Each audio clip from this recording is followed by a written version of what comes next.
नमस्कार प्रिय विद्यार्थियों। आज की वीडियो के माध्यम से हम लोग चर्चा करेंगे राजनीतिक शास्त्र के बारे में, यानी पॉलिटिकल साइंस के बारे में।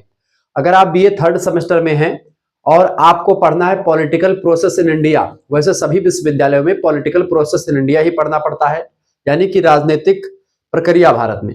तो भारत में राजनीतिक प्रक्रिया से बनने वाले मोस्ट इंपोर्टेंट प्रश्नों के बारे में चर्चा करेंगे, जो कि पिछले वर्ष कई विश्वविद्यालय पूछे गए क्वेश्चन है। या ऐसा कहें कि मैं पूरे के पूरे पेपर को सॉल्व करवाने का प्रयास करूंगा, जो अति लघु उत्तरीय, लघु उत्तरीय और दीर्घ उत्तरीय टाइप के क्वेश्चंस आपकी परीक्षा में आते हैं, उसके बारे में मैं चर्चा करने का प्रयास करूंगा। बहुत ही बारीकी के साथ चीजों को समझाने का प्रयास करूंगा। ऐसा लेक्चर आज से पहले आप लोगों ने शुक्ला स्टडी पॉइंट पर भी नहीं देखा होगा।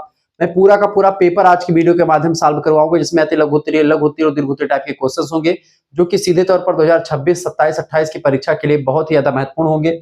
पॉलिटिकल प्रोसेस इन इंडिया अगर आपका पेपर का नाम है, इससे बाहर एक भी क्वेश्चन आपका आने वाला नहीं है। एक मैराथन क्लास, एक महासंग्राम रिवीजन क्लास के तौर पर, मॉडल पेपर के तौर पर आप इसको ले सकते हैं।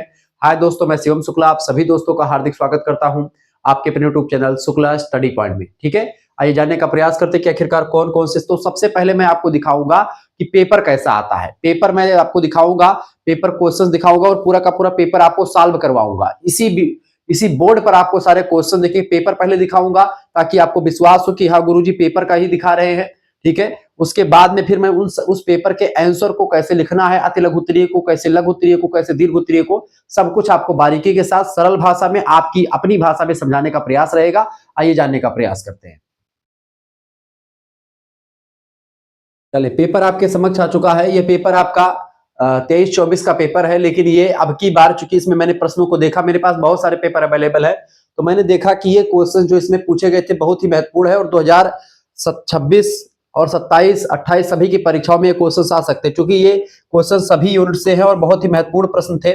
पिछले 7 सालों से मैं पढ़ा रहा हूं, मुझे लगा कि ये पेपर आपकी परीक्षा में अब की बार आ सकता है। इससे बहुत सारे प्रश्न मैं आपको समझाने का प्रयास करूंगा। Political process in India 75 number का पूर्णांक होता है, और उस समय जब ये पेपर 2023-24 में हुआ है तब 3 घंटे का पेपर होता था।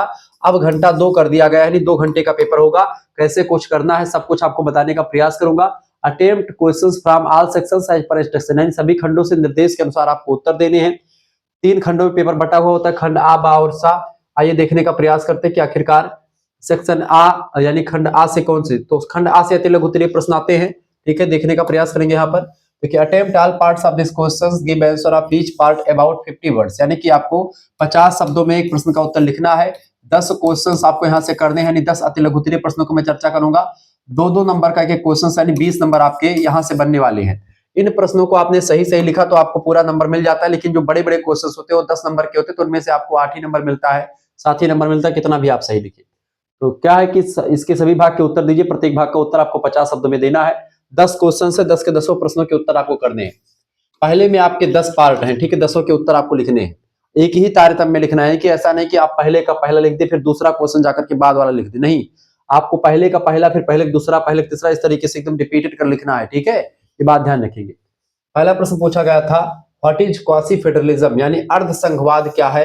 प्रश्न मैं पूरा विस्तार से आपको बताने वाला हूं इस वीडियो के बाद में, क्योंकि अभी मैं आपको दिखाने जा रहा हूं कि भाई परिचय में कौन कौन से क्वेश्चन आते हैं, फिर मैं आपको बताऊंगा ये सभी, यानी कि अर्ध संघवाद क्या है, कितने शब्दों में, 50 शब्दों में इसका उत्तर कैसे लिखा जाता है, पूरी डिटेल से जानकारी मैंने लिख रखी है। 2 मेरिट्स ऑफ पॉलिटिकल पार्टीज, यानी कि राजनीतिक दल जो होते हैं, पॉलिटिकल पार्टी के 2 क्वालिटी यानी 2 गुण बताइए। ठीक है, 4 गुण, 5 गुण आपसे पूछेगा, तो जितना भी गुण पूछेगा मैं आपको बता दूंगा। वैसे 2 गुण पूछा गया था, मैं और भी विस्तार से इसके बारे में बता सकता हूँ।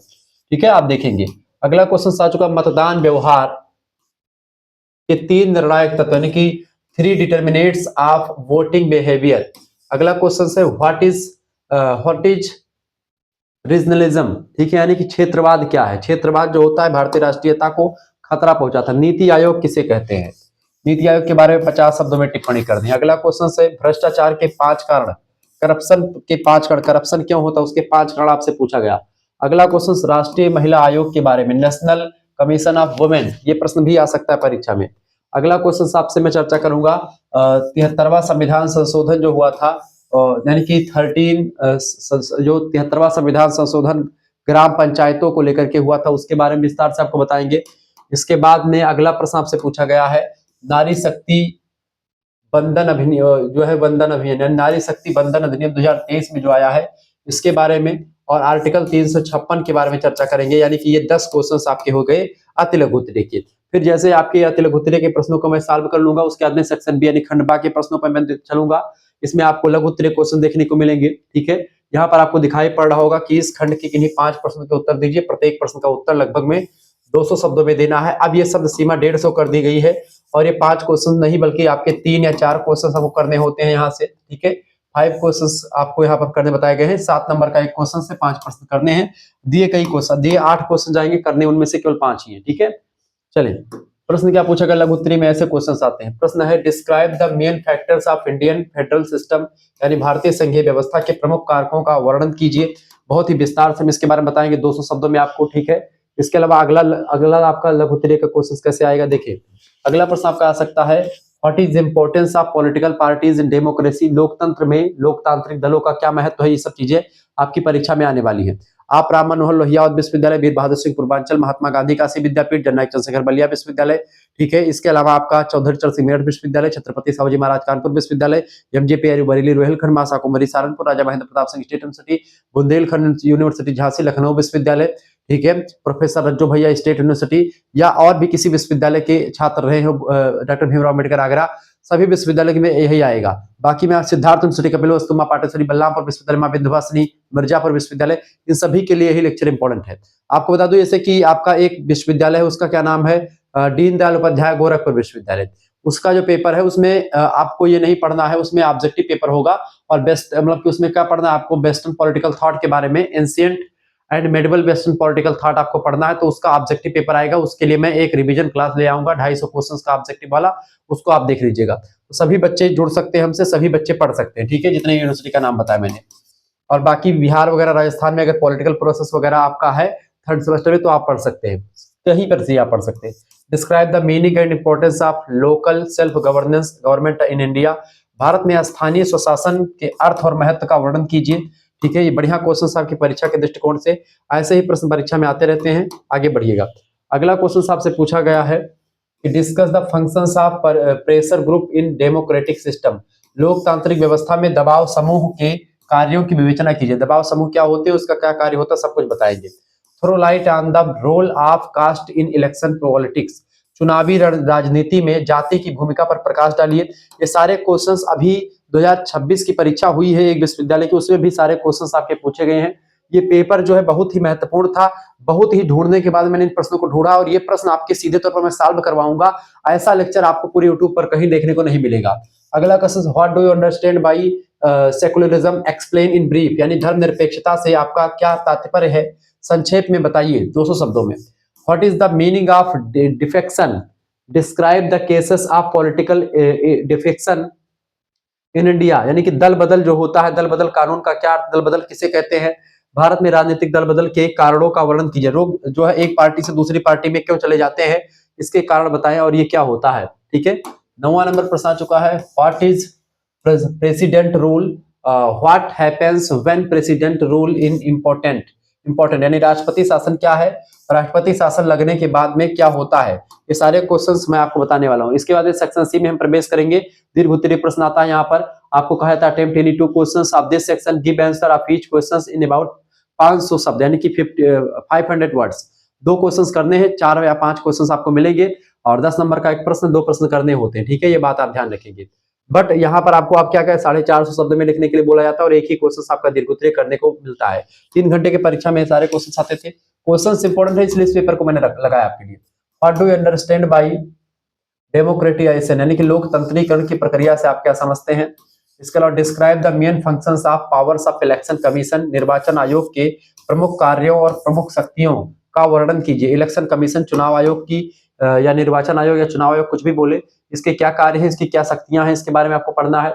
अगला क्वेश्चन आपका है, what do you understand by communalism, discuss the cases of communalism, यानी कि सांप्रदायिकता से आप क्या समझते हैं, सांप्रदायिकता के कारणों की विवेचना कीजिए। बहुत ही बढ़िया क्वेश्चन है, सारे क्वेश्चन परीक्षा की दृष्टि से बहुत महत्वपूर्ण है। वहीं अगला क्वेश्चन आ चुका है, व्हाट इज कोलिशन गवर्नेंस, यानी गठबंधन, हाँ collaboration government, when did coalition politics rise in India, discuss, यानी कि गठबंधन सरकार क्या है, भारत में गठबंधन राजनीति का उदय कब हुआ विवेचना कीजिए। बढ़िया क्वेश्चन है, ये सारे क्वेश्चन आपकी परीक्षा की दृष्टि से बहुत ही महत्वपूर्ण थे और पूछे गए थे। अब इन सभी प्रश्नों के उत्तर को हम समझने का प्रयास करते हैं। मैंने आपको पहले पेपर प्रश्न दिखा दिया ताकि आप लोग वीडियो में अंत तक बने रहें। चले, पॉलिटिकल साइंस का यह लेक्चर जो है आपके लिए एक हल पेपर है यानी सॉल्व पेपर है। आपका सेक्शन ई में चर्चा करता हूं। सेक्शन ई यानी खंड आ जो था उसमें निर्देश दिया गया था कि इस खंड के सभी भागों के उत्तर दीजिए। प्रत्येक भाग का उत्तर लगभग 50 शब्दों में 10 क्वेश्चंस आपके थे लघु उत्तरीय के, आपके पेपर में मैंने दिखाए थे, वो उसको मैं सॉल्व करने जा रहा हूं। ठीक है, 10 क्वेश्चंस है आपके, 2-2 नंबर के एक क्वेश्चन है। पूरे के पूरे 10 प्रश्नों को मैं चर्चा करूंगा। पहला प्रश्न क्या पूछा गया था? अर्धसंघवाद यानी कि व्हाट इज क्वासी फेडरलिज्म, अर्धसंघवाद किसे कहते हैं, क्या होता है, आइए जानने का प्रयास करते हैं। बहुत ही जबरदस्त लेक्चर है आपका, बहुत ही जबरदस्त तरीके से मैंने नोट्स आपके लिए तैयार कर रखा है। देखिए, अर्धसंघवाद क्वासी फेडरलिज्म अंग्रेजी में इसको कहते हैं। एक ऐसी संवैधानिक व्यवस्था, ये कैसी है, एक कॉन्स्टिट्यूशनल एक सिस्टम होता है अर्धसंघवाद, जो एकात्मक यानी कि यूनिटरी और संघात्मक यानी कि फेडरल यानी कि एकात्मक और संघात्मक दोनों प्रणाली, ये दोनों एक एक प्रणालियां होती, राजनीतिक व्यवस्था होती हैं। एकात्मक सरकारें किसी देश में होती, किसी में संघात्मक होती है, लेकिन अर्धसंघ में क्या होता है कि संघात्मक और एकात्मक दोनों व्यवस्थाओं की कुछ इंपॉर्टेंट चीजों को शामिल कर लिया जाता है। तो यानी कि दोनों प्रणालियों के तत्वों को समाहित कर लिया जाता है जो जरूरी होती है, उसी को हम बोलते हैं क्वासी फेडरलिज्म। जैसे अर्धसंघवाद, भारत एक अर्धसंघवाद है। इसमें आप देखते हैं संघात्मक शासन की व्यवस्था भी है और अर्धसंघात्मक चीजें भी दिखाई पड़ती, दोनों की विशेषताएं विद्यमान है। परिभाषा लिखेंगे, यह वह प्रणाली होती है अर्धसंघवाद जहां केंद्रीय सरकार यानी यूनियन गवर्नमेंट जो होती है, जैसे मोदी सरकार, राज्य सरकारों की यानी कि जैसे योगी बाबा की सरकार है उत्तर प्रदेश में, तो योगी सरकार को राज्य सरकार कहते हैं, और यूनियन सरकार यानी कि केंद्रीय सरकार को मोदी जी वाली सरकार कहते हैं। ठीक है, तो मोदी जी पूरे देश के मुखिया हैं, जबकि योगी बाबा उत्तर प्रदेश के मुखिया हैं। ठीक है, तो राज्य सरकारों की तुलना में अधिक शक्तिशाली कौन होगा, यानी कि योगी बाबा से ज्यादा शक्तिशाली कौन होंगे, जो है मोदी जी होंगे। यानी कि योगी जी से ज्यादा पावर किसके पास है, योगी से पावरफुल कौन है, मोदी जी हैं। तो ये कहने का मतलब ये कि अर्धसंघवाद में क्या होता है कि यहाँ पर जो केंद्रीय सत्ता होती है ज्यादा दृढ़ होती है, ज्यादा संकल्प होता है, उसका मतलब उसके पास ज्यादा पावर होती है। और जो ये होते हैं राज्य सरकार, उनके पास पावर कम होती है, या राज्य सरकारों पर कहीं ना कहीं पे प्रभुत्व होता है केंद्र सरकारों का। ठीक है, भारतीय संदर्भ की अगर बात करें तो भारत को एक अर्धसंघीय राज्य माना जाता है, क्योंकि सामान्य स्थिति में यह संघीय है। अगर समानता देखें तो भारत एक संघीय है, भारत राज्यों का संघ होगा, ऐसा भारत के संविधान के अनुच्छेद 1 में लिखा है कि इंडिया जो कि भारत कहलाता है वह राज्यों का संघ होगा, भारतीय संविधान के अनुच्छेद 1 में कहा गया है। लेकिन आपातकाल में यह एकात्मक स्वरूप ले लेता है, यानी कि भले यह संघीय व्यवस्था है, राज्यों का संघ है, विभिन्न राज्यों के मिलने से भारत का निर्माण हुआ है, लेकिन जब कहीं आपातकाल पड़ेगा, वित्तीय आपातकाल हुआ या राष्ट्रीय आपातकाल हुआ या कुछ भी ऐसी सिचुएशन आती है, तो ऐसे में केंद्र हमेशा पावरफुल होगा, केंद्र की सत्ता हमेशा पावरफुल होगी, ये बात आप ध्यान रखेंगे। यानी आपातकाल की स्थिति में क्या होगा, एकात्मक स्वरूप ले लेता है अपना देश। जैसे कि अनुच्छेद 356 के तहत जो है राष्ट्रपति शासन लागू हो जाता है, ऐसे में पूरे राज्य के जो मुखिया होता है, मुख्यमंत्री वगैरह का पावर खत्म हो जाता है और राष्ट्रपति जो है सर्वोपरि हो जाता है वहां पर, यानी वहां पर केंद्र पावर में आ जाता है। राष्ट्रपति शासन में 356 की बात करें, 352 की बात करें या 360 की बात करें, सभी में आप देख 352, 356 और 360 ये राष्ट्रीय आपातकाल के मुद्दे हैं। ठीक है, राष्ट्रपति शासन आपका लगता है 356 के द्वारा, 352 में आपका लगता है आपातकाल के राष्ट्रीय आपातकाल, और 360 में लगता है आपका वित्तीय आपातकाल। इन सभी के बारे में आपको पढ़ना। तो राष्ट्रपति जो होता है वो एकदम पावर में आ जाता है, यानी कि केंद्र जो है पावर में आ जाता है अपने यहाँ पर। यानी राज्य जरूर भारत राज्यों का संघ है, लेकिन उसमें केंद्र पावरफुल को रखा गया, यानी केंद्र को, यानी कि यहाँ पर संघात्मक होते हुए भी ये एकात्मक शासन है भारत। तो भारत में संघ भी है और एकात्मकता की व्यवस्था है, सभी तरीके से इसकी व्यवस्था है। ठीक है, ये बात ध्यान रखेंगे। तो पहला प्रश्न का उत्तर आप लिख सकते थे ऐसे। दूसरा क्वेश्चन आपके स्क्रीन पर आ चुका, फटाफट से आप देखने का प्रयास करेंगे। प्रश्न है, two merits of political party, यानी राजनीतिक दलों के 2 गुण बताइए। प्रश्न आपसे पूछा नहीं गया था। चलिए, लोकतंत्र की रीढ़ कहा जाता है। पहला गुण क्या है, राजनीतिक दल यानी पॉलिटिकल पार्टी, जैसे भाजपा, कांग्रेस, सपा, मायावती की बसपा या आरजेडी बिहार की, ठीक है, या ऐसे ही तमाम तृणमूल कांग्रेस, तमाम प्रकार की जो पार्टियां हैं, ये सब लोकतंत्र की क्या है, एक रीढ़ की हड्डी है। जैसे मनुष्य के शरीर में जो काम रीढ़ की हड्डी करती है, उसी तरीके से लोकतंत्र रूपी शरीर में रीढ़ की हड्डी का काम कौन करती है, पार्टियां करती हैं। लोकतंत्र में अगर बहुदलीय पार्टी या कई पार्टियां ना हो तो फिर लोकतंत्र का कोई मतलब ही नहीं बचता है। लोकतंत्र की रीढ़ है। राजनीतिक दल लोकतंत्र के संचालन के लिए अपरिहार्य होते हैं। लोकतंत्र जिस जिस भी देश में है वहां पर पॉलिटिकल पार्टी है, ठीक है। लोकमत का निर्माण, दूसरी विशेषता क्या है इसका, लोकमत का निर्माण करते हैं, ठीक है, पॉलिटिकल पार्टीज। ये दल जनता को राजनीतिक मुद्दों के बारे में शिक्षित करते हैं कि राजनीति क्या है, क्या मुद्दे हैं, कैसा विकास होगा, सब कुछ बताते हैं। विभिन्न विचारों को व्यवस्थित करते हैं और सार्वजनिक राय यानी पब्लिक ओपिनियन बनाने में मदद करते हैं। और ये चुनाव लड़ते हैं, राजनीतिक पार्टी के लोग जाते हैं, हर एक पार्टी के लोग जो है गांव, हर गांव में जाते हैं और वहां पर पहुंच करके आराम से जो है वो वोट मांगते हैं, अपने मुद्दों पर वोट मांगते हैं, जनता को बताते हैं कि अगर आप वोट देंगे तो आपको क्या क्या फायदा हम देंगे, सब कुछ वो बताते रहते हैं, ठीक है। अगली विशेषता, सरकार और जनता के बीच सेतु का काम करती है, ठीक है। क्या भैया, जो राजनीतिक पार्टी होती है वह एक प्रकार से सरकार के बीच में और जनता के बीच में एक पुल का काम करती है। अगर जनता की बात को सरकार तक पहुंचाना हुआ, सरकार की बात को जनता तक पहुंचाना हुआ, तो कौन करता है, ये राजनीतिक दल यानी कि पॉलिटिकल पार्टीज ही करती है। ये चुनाव लड़ करके सरकार बनाते हैं, नीतियों को लागू करते हैं और साथ ही विपक्ष के स्वरूप में भी काम करते हैं। तो सरकार को जनता के प्रति जवाबदेह यानी कि कहीं ना कहीं पे अकाउंटेबल बनाए रखते हैं। तो आप देखते हैं राजनीतिक दल अगर ना हो, जैसे अभी भाजपा की सरकार है और कांग्रेस ना होती विपक्ष में, तो भाजपा का जो मन होता वो करती, या कांग्रेस की सरकार हो जाए तो कांग्रेस का जो मन होगा करेगी, अगर जो है भाजपा विपक्ष में नहीं होगी। तो कहने का मतलब है कि लोकतंत्र तभी सुरक्षित है जब तक विपक्ष जिंदा है। जहां विपक्ष समाप्त हो जाएगा लोकतंत्र भी समाप्त हो जाएगा। पॉलिटिकल पार्टीज खत्म हुई तो लोकतंत्र की एक प्रकार से जान लीजिए कि आत्मा निकल गई। तो कहीं ना कहीं पे लोकतंत्र की रीढ़ है, सरकार और जनता के बीच में एक सेतु का काम करता है। कौन, राजनीतिक दल, पॉलिटिकल पार्टीज। ये सब विशेषताएं आप लिख दीजिएगा, दूसरी विशेषता हो गई। तीसरा क्वेश्चन आप देखेंगे, चले तो पहले का तीसरा प्रश्न आपके स्क्रीन पर आ चुका है। 3 डिमेरिट्स ऑफ वोटिंग बिहेवियर, मतदान व्यवहार के 3 निर्धारक तत्व कौन कौन से हैं। प्रश्न आपसे परीक्षा में पूछा गया है, ठीक है। सब पेपर मैंने इसलिए पहले आपको दिखा दिया ताकि कोई ये इफ बट ना हो कि गुरुजी ये क्वेश्चन आया है कि नहीं आया है। आप साफ साफ प्रत्यक्षम किम प्रमाणम, प्रत्यक्ष जब मिल रहा तो प्रमाण की क्या जरूरत है बाबू। चलिए, तो शुक्ला स्टडी पॉइंट जो है एक ऐसा यूट्यूब चैनल है जो कि आपको बहुत ही बारीकी समझाता है। देखिए, मतदान व्यवहार से तात्पर्य होता है मतदाता। मत माने होता है वोट, दान माने होता है देना, यानी मत का दान करना, अपने विचार को देना। जैसे कि मानते हैं आपने भाजपा को अपना मत समर्थन दिया, या आपने कांग्रेस को दिया, सपा को दिया, आरजेडी को दिया, या फिर किसी को भी दिया वोट।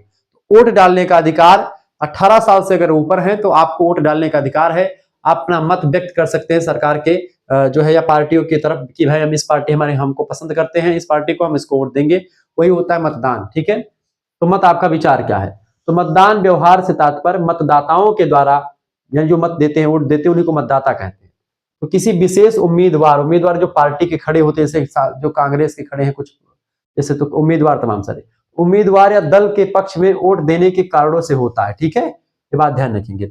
मतदान व्यवहार के निर्धारक तत्व तो कई सारे हैं, आइए उसको समझने का प्रयास करते हैं। देखिए, जाति और धर्म,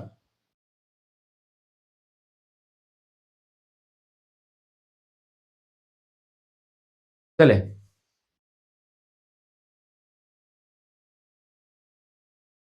सबसे पहला तत्व क्या होता है, जाति और धर्म। जाति और धर्म के नाम पर, कास्ट एंड रिलीजन के नाम पर बहुत सारे वोट देते हैं। जैसे किसी जाति का, मान लेते हैं अभी जो है बिहार का चुनाव चल रहा था, बिहार के चुनाव में जो है जैसे जो जाति बहुत ज्यादा फेमस होती बिहार में, इस जो यादव है यादव को वोट देंगे, जो ब्राह्मण है ब्राह्मण को वोट दे रहा है, क्षत्रिय क्षत्रिय को दे रहा है, इस तरीके चल रहा था सिस्टम।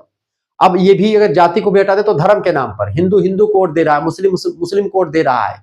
ये सब सबसे ज्यादा फैक्टर भारत की अगर बात की है तो भारत में जाति व्यवस्था और जो धर्म है ये कहीं ना कहीं पे ज्यादा निर्धारण करता है कि वोट किसके पक्ष में जाने वाला है, ठीक है। तो जो मुस्लिम सत्ता है, मुस्लिम लोग हैं, वो मुसलमानों को वोट देंगे। जो हिंदू लोग हैं उसमें तमाम जातियां हैं, तो अलग अलग जाति के लोग अलग अलग जातियों में वोट देते रहते हैं, तो जाति का फैक्टर पड़ता है। अगर मान लेते किसी मतदाता क्षेत्र में, किसी भी एक एरिया में, यहाँ पर जैसे मान लेते हैं कि ब्राह्मणों की आबादी 56% के आसपास है, ठीक है, और इनकी आबादी जो है 44% के आसपास जो है यहाँ पर क्या है, मुसलमान है, 44% के आसपास यादव है, ठीक है। अब यहाँ पर मान लेते हैं एक, तो यहाँ पर सीट किसको मिलेगी, 44% के आसपास यादव है, तो यहाँ पर जो टिकट मिलेगा अधिकतर संभावना किसकी है कि ब्राह्मण को यहाँ पर टिकट, हर पार्टी ब्राह्मण को एक टिकट देना चाहेगी, ठीक है। लेकिन जो ब्राह्मण को नहीं दे पाएगा टिकट, वो भी किसको देगा, वो यादव को टिकट दे देगा। और इस तरीके से यहाँ पर यादव बिरादरी जो है इधर चली जाएगी, ब्राह्मण उधर चले जाएंगे, ठीक है। यहाँ पर इसी के आधार पर टिकट भी दिया जाता है किस क्षेत्र में, जैसे हमारे क्षेत्र में अभी चुनाव था उसमें क्या नाम है, अभी चुनाव था और श्रेया वर्मा खड़ी थी, अभी केंद्रीय मोदी जी वाला चुनाव जब था, तो श्रेया वर्मा एक थी, गोंडा से खड़ी करी गई थी, राजा राजा भैया कीर्तिवर्धन के खिलाफ खड़ी थी वो सपा से, क्योंकि यहाँ पर वर्मा बिरादरी का वोट थोड़ा सा गोंडा लोकसभा क्षेत्र में थोड़ा ज्यादा है, परसेंटेज ज्यादा है, तो यहाँ पर उनको टिकट इसलिए दिया गया, बेनी प्रसाद वर्मा की कुछ जो है रिश्तेदार की थी या फिर उनकी नातिन थी, कुछ भी थी, तो उनको वोट दिया गया। क्यों दिया गया? क्योंकि वो उनको कोई जानता नहीं है, उनको कोई नहीं जानता था कि भाई ये है, लेकिन उनको टिकट इसलिए मिला क्योंकि यहाँ पर वर्मा बिरादरी का वोट लेना था, साथ ही साथ में सपा के नाम पर बहुत सारे वोट लोग देंगे, ठीक है, तो कहीं ना कहीं पे ये चीजें यहाँ पर है कि भाई एक वोट बैंक की राजनीति जो होती है यहाँ पर होनी शुरू हो जाती है। भारत में बेसिकली निर्धारक तो जाति और धर्म जरूर है, जाति और धर्म, कास्ट एंड रिलीजन। भारतीय राजनीति में ये दो सबसे महत्वपूर्ण कारक हैं जहां मतदाता अक्सर अपनी जाति या अपनी धार्मिक पहचान वाले उम्मीदवार को पसंद करते हैं और उसको वोट देते हैं, ठीक है। पार्टी की पहचान है निष्ठा, दूसरा तत्व क्या होता है, पार्टी की पहचान है निष्ठा, यानी कि पार्टी आइडेंटिफिकेशन। मतदाता का किसी राजनीतिक दल के प्रति दीर्घकालिक भावनात्मक जुड़ाव है, इमोशनली कनेक्ट है कोई व्यक्ति। जैसे एक हमारे गांव में है तिवारी जी, वो भाजपा के बड़े समर्थक है, लेकिन आज तक उनको जो है भाजपा से की तरफ से कुछ मिला भी नहीं, और वो हर भाजपा की मीटिंग में जाते हैं, लेकिन सारे नेता उनको पहचानते हैं, लेकिन वो बेचारे आज तक आगे नहीं बढ़ पाए क्योंकि उनके अंदर चापलूसी नहीं, खुल करके सामने आते। कुछ नेता हैं आसपास के वो चापलूस है, तो वो जो है बहुत आगे आज बढ़ गए और वो बेचारे आज भी भय चराते हैं। तो तात्पर्य यह है कहने का कि वो जो तिवारी जी हमारे इधर के, वो जो है किससे इमोशनली कनेक्ट है, वो किससे, भाजपा से। उनको कुछ फायदा हो या ना हो, लेकिन वो इमोशनली कनेक्ट है भाजपा से, तो भाजपा को ही पसंद करते हैं। उनके सामने हम लोग जो भाजपा की कभी बुराई कर दो थोड़ा सा बैठ करके मौज लेने के लिए, तो वो जो है बहुत चिढ़ जाते हैं, और इतना ज्यादा ज्ञान उनके अंदर में बताएंगे, भाजपा की बड़ाई करेंगे, क्या क्या कैसे कैसे तर्क देंगे, ठीक है, तो वो सब चीजें होती। तो आप चौराहे पर बैठेंगे, 4-5 ऐसे लोग मिल जाएंगे जिससे उनका पार्टी से कोई मतलब फायदा नहीं हो रहा है, लेकिन वो फिर भी जो है एक पार्टी का कोई विरोध करेगा, एक पार्टी का कोई समर्थन करेगा, और उसी पर चर्चा होती रहेगी, ठीक है। चाय पियेंगे चुस्की लेकर के ठंडी के महीने में, और चर्चा होती रहेगी राजनीति पर, ठीक है, ये सब चीज चल रही होती है। तो कुछ लोग ऐसे होते हैं जिनका भावात्मक जुड़ाव होता है और वो उसी पार्टी को वोट देते हैं, तो ये भी एक फैक्टर होता है मत निर्धारण का। इसके अलावा नेतृत्व, लीडरशिप, किसी विशेष उम्मीदवार या पार्टी प्रमुख की लोकप्रियता, व्यक्तित्व और करिश्मा भी मतदान को प्रभावित करता है। जैसे मोदी जी हैं, अब बहुत सारे हमारे यहाँ पर जैसे जब विधायकी का चुनाव आता है, तो एक है रमापति शास्त्री जी, मंत्री वगैरह भी रह चुके हैं, ठीक है, लेकिन उनको जो है जनता पसंद नहीं करती है, क्योंकि उनका काम जो है उतना नहीं रहा, ना जनता से कनेक्टिविटी उनकी रही है। जनता के बीच में कब आते हैं, जब 5 साल होता है। विधायक है हमारे इधर के रमापति शास्त्री, भाजपा से, तो उनको लोग वोट किसके नाम पर देते हैं, मोदी जी को और योगी जी को देख करके देते हैं कि भाई योगी बाबा अगर इनको वोट देंगे तो ये विधायक बनेंगे, तो योगी बाबा को वोट देंगे, योगी बाबा जीतेंगे। यानी तो इनको वोट कोई इनको नहीं दे रहा है, वोट किसको दे रहे हैं, वोट दे रहे हैं भैया किसको, वोट दे रहे हैं भाजपा के नाम पर, ठीक है। और वो ये जो है ये मांगते भी यही के नाम पर कि भैया हम आए नहीं 5 साल तक, हमारे घरे आए भैया हम आए नहीं 5 साल तक का आओ, तो हम कहें भैया तब वोटवा कहाँ से आपका दे दी, कहीं नरे योगी बाबा के नाव पर मोदी जी के नाव पर दे दियो, तमका वो तो देखा जे बाद में क्या कर देखे क्या नहीं देखे, लेकिन एक ध्यान रखे रहो कि जगह मतदाता अगर हो तू वोट मांगे 5 साल में जावत है उन्हें तो शर्तियां वोट ना दियो, ताकि उन्हें ऊपर से प्रेशर पड़े कि जनता के बीच में जाओ, जनता की समस्या सुनो, समझो। तो ये होता है। तो एक कभी कभी लीडरशिप इतनी बड़ी होती है कि उसमें पार्टी सब जो पार्टी क्या है उससे नहीं मतलब, लीडरशिप बड़ी जबरदस्त है। जैसे कि एक जन स्वराज के नेता अभी नए नए उभरे थे, वहां पे वो भी बढ़िया बोलचाल रहे थे, ठीक है। एक लीडरशिप होती बिहार में, जन स्वराज के क्या नाम है, प्रशांत किशोर या कुछ नाम था, तो वो भी बढ़िया व्यक्तित्व का व्यक्ति, लेकिन वो एक भी सीट नहीं पाया। या ऐसे बिहार में बहुत सारे लोग निर्दलीय खड़े थे जो नहीं जीते, जिनको जीतना चाहिए था, जो व्यक्तित्व के बड़े प्रतिभा वाले व्यक्ति थे, लेकिन क्या होता है कि वहां पर भाजपा या पार्टी या फिर उनके जो है नीतीश कुमार इनके नाम पर वोट मिल जाता है, क्योंकि वो लोग ने इतना बना दिया, इतना काम कर दिया है, लालू प्रसाद यादव के नाम पर बहुत सारे वोट मिलते हैं, समझ रहे हैं, क्योंकि उन लोगों ने इतना सब किया है कि ताकि जो है उनको वोट लोग देते हैं। तो कुछ व्यक्ति ऐसे होते हैं जो करिश्माई होते हैं, जिनको लोग पसंद, जैसे मोदी जी करिश्माई व्यक्ति हैं, उनको लोग पसंद करते हैं, बहुत सारे लोग पसंद, उनको वोट अगर ना भी देना हो तो वोट जाकर के व्यक्ति दे देता है, ठीक है। तो इस तरीके से चीजें होती है। तो लोकप्रियता कभी कभी इतनी बढ़ जाती है कि उसके ये सब जो है लीडरशिप जो होती है उसके नाम पर भी बहुत सारे लोग वोट देते हैं। जैसे कि भाजपा में लीडरशिप जो है प्रबल रही है, भाजपा के साथ सांसद विधायक उतने ज्यादा पावरफुल ना रहे, उतने ज्यादा एक प्रकार जनता के बीच में ना रहे हो, जनता से उतना ज्यादा कनेक्टिविटी ना रही हो, लेकिन भाजपा के नाम पर वो जीत जाते हैं, ठीक है। चलिए अगला अगला प्रश्न आपका, व्हाट इज रिलीजन, मतलब कि रिलीजनम या मतलब कि रीजनलिज्म। रीजनलिज्म मतलब होता है रीजन माने क्षेत्र, इज्म जिसमें लग जाता है इसका मतलब होता है वाद यानी विचारधारा। तो क्षेत्रवाद, ठीक है। कभी कभी क्या होता है कि एक क्षेत्र के लोग जो है अपने क्षेत्र को आगे बढ़ाने के चक्कर में दूसरे क्षेत्र की बुराई करते हैं या दूसरे क्षेत्र को पीछे ले जाने का प्रयास करते हैं। अपने क्षेत्र को आगे बढ़ाओ आप तो अच्छी बात है, लेकिन अपने क्षेत्र को आगे बढ़ाते के साथ साथ आप अपने देश का भी आगे बढ़ाएं, किसी दूसरे क्षेत्र का विरोध ना करें, ठीक है। तो क्षेत्रवाद की जो भावना होती है इसको समझते हैं। क्षेत्रवाद एक ऐसी भावना जो देश के किसी विशेष भौगोलिक, भाषाई या सांस्कृतिक क्षेत्र के लोगों में अपनी क्षेत्रीय पहचान के प्रति अत्यधिक प्रेम और निष्ठा को दर्शाती है, ठीक है। जैसे कि आप, ठीक है, मान लेते हैं कि आप भौगोलिक क्षेत्र आपका, ऐसे मान लेते हैं कुछ कभी कभी क्या होता है कि कहते हैं हम बिहारी हैं, हाँ जी हम बिहारी हैं जी, गाना चला भी, बिहारी हैं आप, लेकिन वो बिहार तक ही सीमित है, बिहार के इलेक्शन तक ही। लेकिन जब बिहार से आप बाहर आए तो आप ये जान जाइए कि हाँ हम भारत के निवासी हैं, भारत के नागरिक हैं, ठीक है। हम भारत के नागरिक, हम बिहार के निवासी हो सकते हैं, ठीक है, लेकिन हम भारत के नागरिक हैं। तो हमको हमेशा राष्ट्रीयता ध्यान में रखनी चाहिए। हम अपने क्षेत्र को आगे बढ़ाने के चक्कर में अपने देश को पीछे नहीं छोड़ सकते। कभी कभी यही क्षेत्रवाद राष्ट्रीय एकता में बाधा उत्पन्न हो जाता है। कभी कभी पूर्वोत्तर के जो राज्य है, पूर्वोत्तर के जो क्षेत्र है, अपने आप को जो है अलग मानते हैं देश से, तो वो भी दिक्कत हो जाती कभी। तो यही सब क्षेत्रवाद होता है, किसी भाषा के नाम पर कि भाई हमारी भाषा ये है, हम आगे बढ़ जाएं, दूसरी भाषा का विरोध करें, नहीं, हर भाषा समान है, सभी भारत के नागरिक हैं, ऐसा मानना चाहिए। तो क्षेत्रवाद ये तो विशेषताएं क्या है इसकी, यह अक्सर अपने क्षेत्र के हितों को राष्ट्रीय हितों से ऊपर रखते हैं। यानी कि ऐसे कभी कभी क्या होता है कि अपना क्षेत्र का हित हो, जैसे माओ वगैरह, माओवादी हैं, या फिर जो आप तमाम प्रकार के जो जनजातीय इलाकों में होते हैं, तो वो अपने क्षेत्र को विकास के, अपने क्षेत्र को बचाए रखने के लिए देश के विकास को रोक देते हैं, या अक्सर अपने क्षेत्र के हितों को साधने के लिए राष्ट्रीय हित, नेशनल हित को जो है निगलेक्ट कर देते हैं, राष्ट्रीय हित से ऊपर अपने क्षेत्र के विकास को मानते हैं। तो उसकी प्रवृत्ति जन्म हो जाती है। तो यही प्रवृत्ति जो होती है क्षेत्रवाद कहलाती है, जो कभी कभी अति उग्र रूप ले लेता है और अलगाववाद की मांग में बदल जाता है। वो अपने आप के लिए अलग, एक अलग देश, अलग राज्य की मांग करना स्वीकार मतलब शुरू कर देते हैं। उदाहरण के लिए अलग राज्यों की मांग, जैसे कि गोरखालैंड की मांग जो है शुरू हुई है, ठीक है। इसके अलावा या क्षेत्रीय भाषाओं को अधिक महत्व देना, इससे भी दिक्कत होती है। तो कहीं ना कहीं क्षेत्रवाद की भावना जो होती है राष्ट्रीय एकता के लिए खतरा है। भाषावाद, क्षेत्रवाद, ठीक है, संप्रदायवाद, ये सब ऐसे मुद्दे हैं जो कि देश के लिए खतरा है, देश की एकता को खतरा पहुंचाते हैं, राष्ट्रीय एकीकरण के लिए खतरे हैं।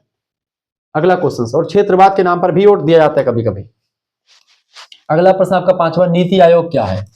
देखिए नीति आयोग की अगर बात की जाए, national institution for transforming India.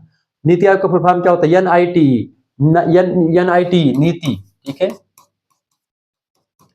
Knee, N माने नेशनल, आई माने इंस्टीट्यूशन, ठीक है, टी माने होता है ट्रांसफॉर्मिंग और आई माने होता है India. National institution for transforming India को नीति आयोग कहते हैं। 1 जनवरी 2015 को स्थापित किया गया, जिसने योजना आयोग यानी प्लानिंग कमीशन का स्थान लिया। पहले इसको योजना आयोग के नाम से जानते थे, योजना आयोग को ही अब नीति आयोग में कन्वर्ट कर दिया गया। जब मोदी जी की सरकार आई उसके बाद में इसी को एक प्रकार से योजना आयोग को नीति आयोग में बदल दिया गया, ठीक है।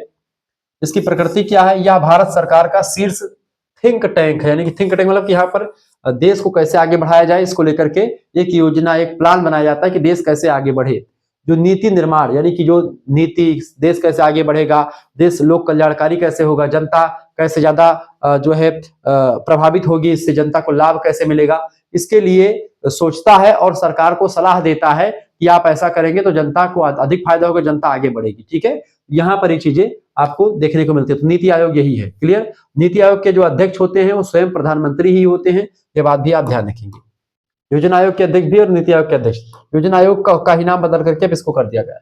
उद्देश्य क्या है इसका, सहकारी संघवाद यानी कि कोऑपरेटिव फेडरलिज्म को बढ़ावा देना, जहां केंद्र और राज्य मिलकर के राष्ट्रीय विकास एजेंडा पर काम करें, ताकि राष्ट्र का विकास हो, देश का विकास हो। यानी राज्य और देश, कंट्री एंड स्टेट, दोनों एक दूसरे के पूरक हो जाए और दोनों मिल करके एक ऐसा प्लान बनाए जिससे पूरा देश आगे बढ़े, ठीक है। यही होता है आपका योजना आयोग, जिसको नीति आयोग के नाम से आप जानते हैं 2015 के बाद।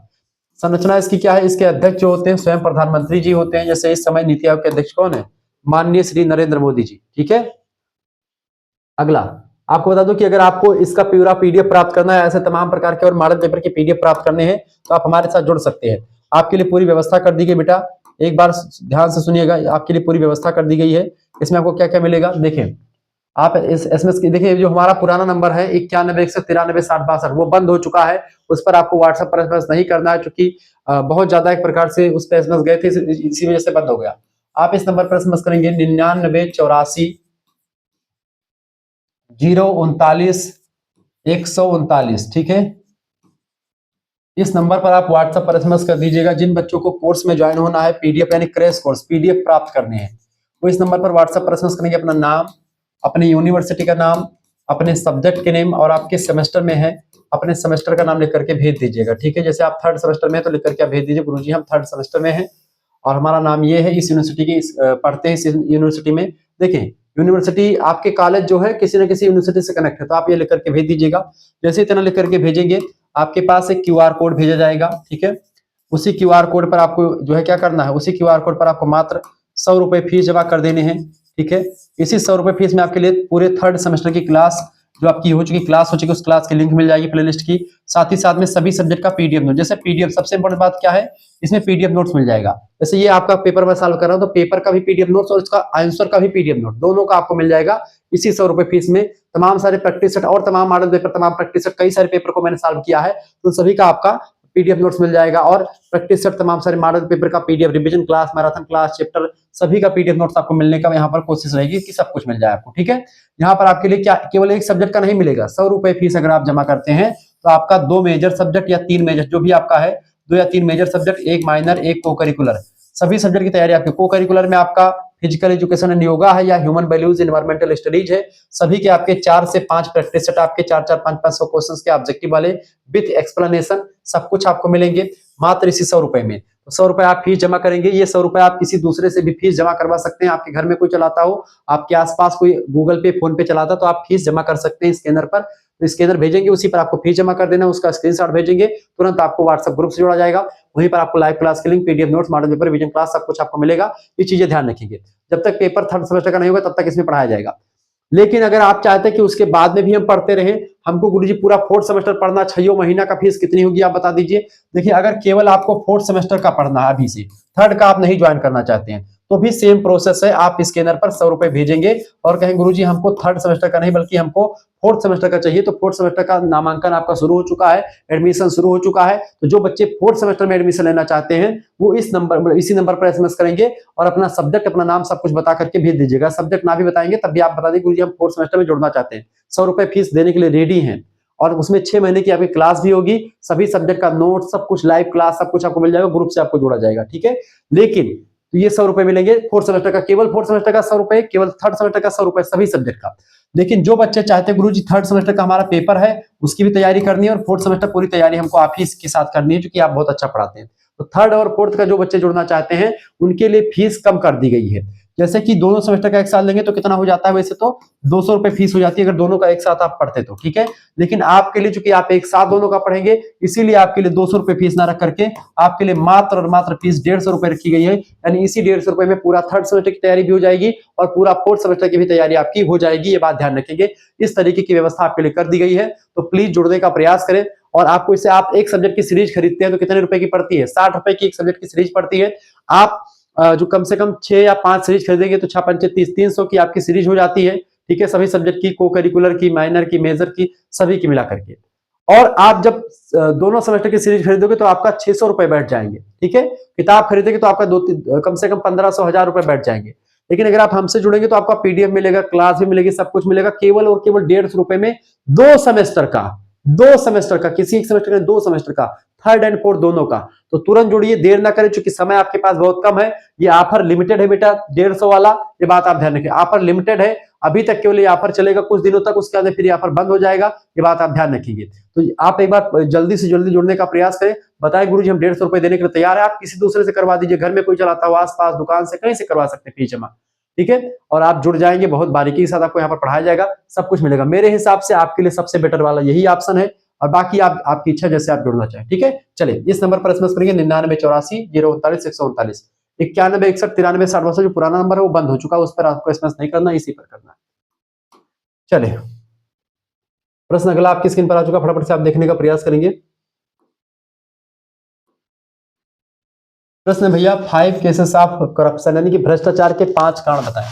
भ्रष्टाचार, भ्रष्टाचार का अर्थ है सार्वजनिक पद पर रह करके निजी लाभ के लिए दुरुपयोग करना, यानी कि आप किसी सार्वजनिक पद पर हैं और आप अपने लाभ के लिए उस पद का दुरुपयोग कर रहे हैं। आपको जो करना चाहिए वो आप नहीं कर रहे हैं, बल्कि आपको कोई पैसा दे दिया तो आप अपने मार्ग से हट जाते हैं, अपने कर्तव्य के पथ से हट जाते हैं। आपको जो करना चाहिए, जो वास्तव में आपको करना चाहिए, उसको आप नहीं करते हैं। क्योंकि आपको पैसा मिल गया, आप दूसरे का काम करते हैं। आपको 40-50 हजार रुपए सैलरी सरकार महीने में देती है और आप उस काम को ना कर करके आपको 1,000-2,000 रुपए कोई व्यक्ति देता है, आप उसका काम करते हैं और जो व्यक्ति पैसा नहीं देता उसका काम नहीं होता है। तो करप्शन जो होता है, भ्रष्टाचार अंग्रेजी हिंदी में कहते हैं उसको।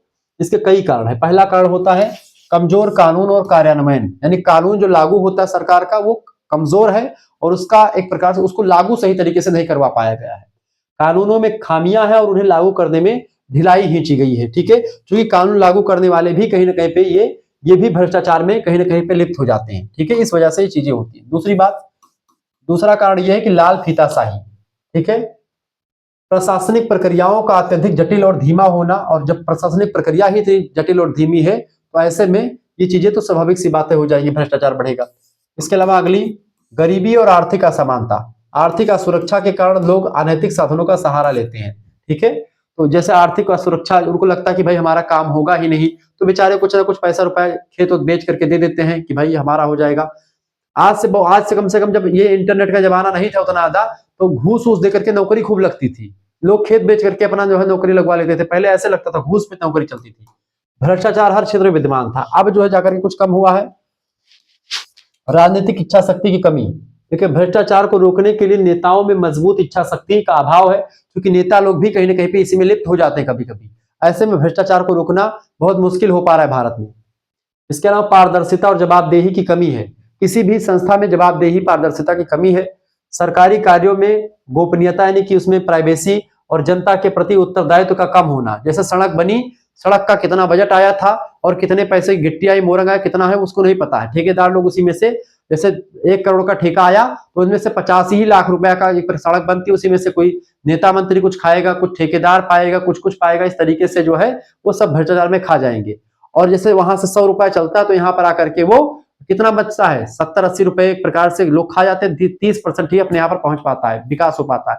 इसीलिए देश का विकास नहीं हो पाता, क्योंकि सरकारें बहुत काम करना चाहती हैं लेकिन वो जनता तक पहुंच नहीं पाती है। पहले गल्ला उल्ला मिलता था, सब कोटेदार खा जाते थे। आज क्या है, आज आप अंगूठा लगाओगे तभी मिलेगा। तो ये तो सिस्टम बढ़िया हो चुका है। तो भ्रष्टाचार कुछ क्षेत्रों में कम हुआ है। ठीक है, ये बात ध्यान रखिए। तो भ्रष्टाचार के कारण हो गया। अगला क्वेश्चन आ चुका है, नेशनल कमीशन फॉर वुमेन, राष्ट्रीय महिला आयोग के बारे में बताएं। देखिए, राष्ट्रीय महिला आयोग, जिसको आप एनसीडब्ल्यू कहते हैं, इसका गठन राष्ट्रीय महिला आयोग अधिनियम 1990 के तहत जनवरी के महीने में 1992 में किया गया था। ठीक है, प्रकृति इसकी क्या है राष्ट्रीय महिला आयोग की? यह एक संवैधानिक निकाय है। क्या है? एक संवैधानिक निकाय है ये। ठीक है, इसका कार्य क्या होता है राष्ट्रीय महिला आयोग का? यह महिलाओं के संवैधानिक और कानूनी अधिकारों की समीक्षा करता है आयोग, और सरकार को महिला संबंधी जो नीतियां होती हैं उनको बनाने पर सलाह देता है कि सरकार महिलाओं के लिए ऐसी ऐसी नीतियां बना सकती है। महिला आयोग यही करता है। और महिलाओं के हितों की रक्षा के लिए कानूनी और सुरक्षात्मक उपायों की सिफारिश भी सरकार से करता है कि किस तरीके से महिला को आगे बढ़ाया जाए और उनके हितों की रक्षा की जाए। इसका उद्देश्य होता है कि देश में महिलाओं के जीवन को प्रभावित करना और प्रभावित करने वाले सभी नीतिगत मामलों पर सरकार को सलाह देना। जो भी महिलाओं को प्रभावित करते हैं, देश में महिलाओं के जीवन को प्रभावित करने वाले जो भी कारक है, जो नीतिगत मामले हैं, उन सभी पर सरकार को सलाह देना, ताकि सरकार महिलाओं के लिए काम कर सके। अगला क्वेश्चन से आपका 73वां संविधान संशोधन है, यानी कि 73 कॉन्स्टिट्यूशन अमेंडमेंट एक्ट, 73वां संविधान संशोधन अधिनियम पंचायती राज व्यवस्थाओं से रिलेटेड है, खासकर ग्राम पंचायतों के गठन से। 73वां संविधान संशोधन अधिनियम 1992 में भारत में पंचायती राज व्यवस्था, पंचायती राज सिस्टम को संवैधानिक दर्जा प्रदान करता है। इसका उद्देश्य देश में लोकतंत्र को जमीनी स्तर पर लागू करना, यानी कि जो है ग्रास रूट्स लेवल तक ले जाना, और ग्रामीण क्षेत्रों में स्थानीय स्वशासन को मजबूत करना, जैसे कि ग्राम पंचायतों में ग्राम प्रधानी का चुनाव हो। ठीक है, ग्राम प्रधान बने, ताकि वो एक गांव को एक प्रधान देखे अपना कि गांव में क्या विकास करना है। उसके पास एक क्षेत्र का विकास, एक क्षेत्र पंचायत का मुखिया देखे, ब्लॉक प्रमुख देखे, बीडीसी का चुनाव जो होता है। फिर इसके बाद में ऊपर और चाहेंगे तो जिला पंचायत का चुनाव, जिला पंचायत का अध्यक्ष होता है, पूरा जिला को देखता है। इस तरीके से जो है सिस्टम चलता है। कहीं ना कहीं पे आप देखिए जिला पंचायत के सदस्यों का चुनाव होता है, सदस्य लोग मिल करके वोट देते हैं, जिला पंचायत का अध्यक्ष बनता है। ऐसे बीडीसी को आप जिताते तो बीडीसी जो होता है जब वोट देता है तो ब्लॉक प्रमुख बनते हैं। और जब ग्राम प्रधान का चुनाव तो ग्राम प्रधान को आप डायरेक्टली वोट जाकर के देते ग्राम प्रधान को, और ग्राम प्रधान को जो है वोट मिल करके ग्राम प्रधानी बनते हैं। ठीक है, तो ये क्षेत्रीय स्तर पर क्या होता है, ग्राम स्तर पर ग्राम प्रधान, क्षेत्र स्तर पर ब्लॉक प्रमुख और जिला स्तर पर जिला पंचायत के अध्यक्ष। ठीक है, ये बात ध्यान रखेंगे। तो यही सब में जो है सत्ता को कई लोगों में बांट देना, सत्ता का विकेंद्रीकरण करने से संबंधित होता है, ताकि सत्ता स्थानीय स्वशासन तक जाए, यानी जनता तक, एक प्रकार से जनता तक जो है सरकार के नुमाइंदे पहुंचे रहे। प्रमुख प्रावधान क्या है इसका, इसने संविधान में भाग 9 और 11वीं अनुसूची जोड़ी। यह त्रिस्तरीय पंचायती राज व्यवस्था ग्राम, मध्यवर्ती और जिला स्तर का, यानी कि ग्राम, क्षेत्र और जिला स्तर तक प्रावधान करता है, जिसमें महिलाओं और अनुसूचित जातियों जनजातियों के लिए आरक्षण भी अनिवार्य किया गया है। ग्राम प्रधानी चुनाव हो, चाहे क्षेत्र पंचायत का चुनाव हो, चाहे जिला पंचायत हो, सभी में आप देखते हैं चीजें आरक्षित करी गई हैं। अगला क्वेश्चन है 9वां नंबर, नारी शक्ति बंधन अभियान 2023 में जो है नारी शक्ति बंधन अधिनियम 2023 में आया था, इसके बारे में बताएं। नारी शक्ति बंधन अधिनियम संविधान का 106वां संविधान संशोधन अधिनियम 2023 में आया था। लोकसभा और राज्य विधानसभाओं में महिलाओं के लिए 33% आरक्षण प्रदान करने वाला एक ऐतिहासिक कानून है, जो कि महिलाओं के लिए 33% आरक्षण की व्यवस्था करता है। किसमें, राज्य की विधानसभाओं में, यानी कि जैसे विधानसभा में जैसे विधायकी का जो चुनाव होता है उसमें। उद्देश्य कि विधायी निकायों में महिलाओं की भूमिका या भागीदारी बढ़ाए, ताकि महिला विधायकों की संख्या बढ़े, महिला भी विधायक बने। ऐसे में वहां पर 33% आरक्षण से रखी गई महिलाओं के लिए, जिससे नीतिगत, जैसे अगर 100 विधायक है तो उनमें से 33 विधायक महिला हो, ऐसी महिला 33 विधायक पर बैठ सकती हैं।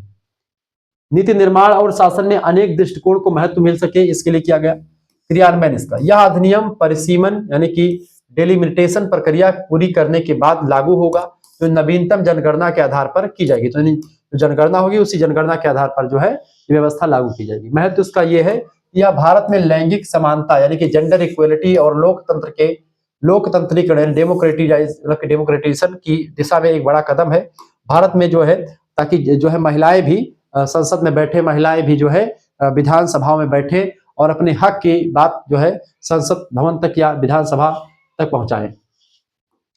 10वां प्रश्न आ चुका है, लास्ट प्रश्न अतिलघु उत्तरीय का 356 अनुच्छेद बताएं। अनुच्छेद 356 क्या है?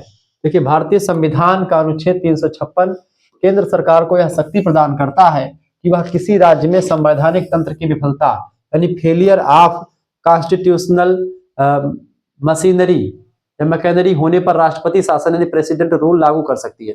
राज्य में विधानसभा नहीं सही तरीके से चल रही है, या फिर जो है अच्छे तरीके से शासन नहीं चल रहा है, तो ऐसे में राष्ट्रपति शासन लग सकता है। वहां पर राज्यपाल जो होगा वो मुखिया हो जाएगा। आधार क्या है? यह शक्ति या तो राज्यपाल की रिपोर्ट पर या अन्यथा राष्ट्रपति के संतुष्ट होने पर प्रयोग की जाती है। राष्ट्रपति अगर चाहता है कि हाँ यहाँ पर शासन लगना है और वहां पर दिक्कत है कुछ, तो राष्ट्रपति शासन लग सकता है।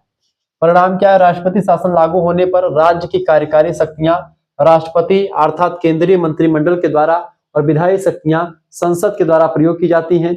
यह भारत के अर्धसंघीय स्वरूप के में एकात्मकता को मजबूत करता है। भारत भले ही अर्धसंघ है, लेकिन उसमें एकात्मकता शासन उसको मजबूत करता है। भारत में राष्ट्रपति शासन जो है लागू कई बार कई राज्यों में हो चुका है। यानी राज्य सरकारें जब अपनी मनमानी काम करती हैं या राज्य सरकारें जो है कॉन्स्टिट्यूशन के हिसाब से काम नहीं कर रही होती है, ऐसे में राष्ट्रपति को लगता है कि राष्ट्रपति शासन लगना चाहिए, तो राष्ट्रपति शासन लगा देता है सरकार। ठीक है, ये हो गया आपका अति लघु उत्तरीय प्रश्न। अब सेक्शन बी यानी कि खंड बा के बारे में बात करेंगे, जिसमें लघु उत्तरीय क्वेश्चन है। इसमें आपको 5 प्रश्नों के उत्तर देने हैं। वैसे 8 या 9 क्वेश्चन इसमें है, 5 क्वेश्चन आपको करने हैं। 7 नंबर का एक प्रश्न, 200 शब्दों में आपको प्रश्न का उत्तर लिखना है। अब देखिए ये प्रश्न के उत्तर कैसे लिखते हैं। पहला क्वेश्चन आपके स्क्रीन पर आ चुका, फटाफट से आप देखेंगे।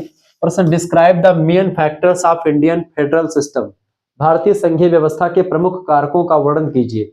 जो भारतीय संघीय व्यवस्था है इसके प्रमुख कारक क्या है, किन कारणों से भारतीय संघीय व्यवस्था रही है। देखिए, भारतीय संविधान अपने स्वरूप में संघीय यानी कि फेडरल है, लेकिन इसकी आत्मा जो है एकात्मक है। ठीक है, भारतीय संविधान अपने स्वरूप में कैसा है? भारत एक संघ है, भारत राज्यों का संघ है, यह संविधान में लिखा भी है। लेकिन इसका अगर वास्तविक धरातल पर देखा जाए तो यह कैसा है? यह एक एकात्मक शासन के लक्षण भी देता है। ठीक है, लिखे पढ़े में तो आपको दिखेगा कि भाई राज्यों का संघ है, लेकिन इसमें सत्ता किसके पास वास्तव में है? केंद्र सरकार के पास सत्ता ज्यादा है। ठीक है। इस कारण से इसे अक्सर अर्ध संघीय या सहकारी संघवाद के नाम से भी भारत को जाना जाता है। और सर्वोत्तम उदाहरण जो है भारत दुनिया का अर्ध संघवाद का भारत ही है। प्रमुख संघीय कारक, फेडरल सिस्टम जो भारत में है उसके कई कारक है। पहली बात तो यह कि दोहरी सरकार, यहाँ पर राज्य की राज्य में से योगी बाबा की सरकार है उत्तर प्रदेश में, और केंद्र में मोदी जी की सरकार है। राज्य में नीतीश कुमार की सरकार है बिहार में, और बिहार में सरकार नीतीश कुमार की बनेगी, और मतलब कि देश में मोदी जी की सरकार है। तो ये कहीं ना कहीं पे क्या है कि राज्य की अलग सरकार है और देश की अलग सरकार है। ये इसके अर्ध संघवाद को दिखाता है कि मतलब कि ये दिखाता है कि हाँ ये संघात्मक शासन है। ठीक है। दोहरी सरकार यानी कि ड्यूअल गवर्नमेंट, भारत में केंद्रीय स्तर पर एक संघीय सरकार है और राज्य स्तर पर कई क्षेत्रीय सरकारें हैं, अलग अलग राज्यों में अलग अलग सरकारें। बिल्कुल ठीक बात है, ये इसके जो है संघात्मक शासन को दिखाता है। शक्तियों का विभाजन, डिविजन्स ऑफ पावर, यानी राज्य की शक्तियां अलग है, केंद्र के पास अलग शक्तियां हैं। संविधान की 7वीं अनुसूची में संघ सूची, राज्य सूची और समवर्ती सूची के माध्यम से केंद्र और राज्यों के बीच में विधायी शक्तियों का स्पष्ट विभाजन किया गया है। देखिए संघ सूची के में जो शामिल विषय है उन विषयों पर केवल केंद्र सरकार यानी मोदी जी ही कानून बना सकते हैं। राज्य सूची में शामिल जो विषय है उन पर केवल योगी बाबा सरकार बना सकते हैं। मैं उत्तर प्रदेश के संदर्भ बता रहा हूँ। उत्तर प्रदेश में कुछ ऐसे जैसे मुद्दे से उत्तर प्रदेश पुलिस जो है राज्य सूची का विषय है, उस पर कानून कौन बनाएगा? योगी जी बनाएंगे। मोदी जी के कहने पर उत्तर प्रदेश की सरकार काम नहीं करेगी, वो योगी बाबा के कहने पर काम करेगी। ठीक है। और मैं एक समझाने के लिए आपको तौर पर बता रहा हूं। और केंद्र सरकार क्या मिलिट्री जो होगी वो संघ सूची का विषय है। मिलिट्री या जो सेनाएं हो, तीनों सेनाएं वो राज्य सरकार के अंडर में। राज्य सरकार कुछ भी कहे, योगी बाबा कुछ भी कहे सेनाओं को, कोई नहीं सुनने वाला। एक मिलिट्री का सैनिक नहीं सुनेगा इनके कहने से। लेकिन अगर मोदी जी चाहेंगे तो पूरा देश में अगर सैनिक हैं तो जहां जहां पर भैया सैनिक मोदी जी का कहना मानेंगे, राष्ट्रपति का कहना मानेंगे, जो केंद्र स्तर संघ सूची का मिलिट्री है, वो तीनों सेनाओं की जो बात है वो सब संघ सूची का विषय है। तो उस पर कानून कौन बनाएगा? मोदी जी बनाएंगे। राज्य सूची में जैसे उत्तर प्रदेश का जो है आपका, इससे जो क्या नाम स्टेट यूनिवर्सिटीज होती हैं, जैसे कि स्टेट यूनिवर्सिटी है, या फिर आपके क्या नाम है, अरे क्या नाम है यार भाई, बोलो कुछ। अभी मैं क्या बता रहा था, police, UP police, MP police, Mumbai police, सबकी पुलिस अलग अलग है। हर राज्यों की पुलिस जो होती है वो उस राज्य के सरकार के द्वारा ही हैंडल होती है। यानी कि यूपी पुलिस जो है उस पर केंद्र सरकार कानून नहीं, वो राज्य सूची का विषय, उस पर योगी बाबा कानून बनाएंगे। और तीसरी सूची होती है समवर्ती सूची।